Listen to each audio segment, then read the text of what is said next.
Hey YouTube, just wanted to do a quick little video of a modification for a Toyota Sequoia 1st Gen 01 through 07.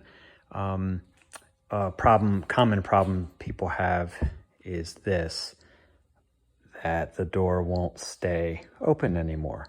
And another member on one of the forums came up with this very unique solution. It's this Dorman 924-963 part, which is this. And what we'll be doing, I knock this pin out of here. We'll be pretty much taking out the stock one. I'll show you that. Removing this and installing the stock one into this in the back of the vehicle.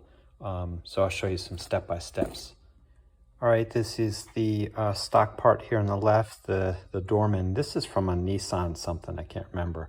But essentially, again, you push out this pin right here, and on the stock one, you just twist off this, and then we'll be removing this and inserting it in here, and then putting that back on to lock it in place and reinstalling. A couple of quick tips. It's a bit difficult to get this out of this unit.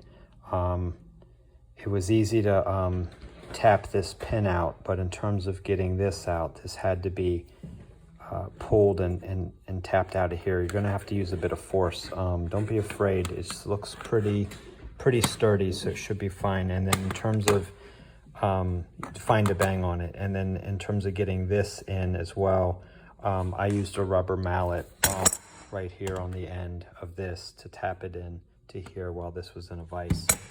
And then again here you put the old unit back on and twist that. And here's the final end product.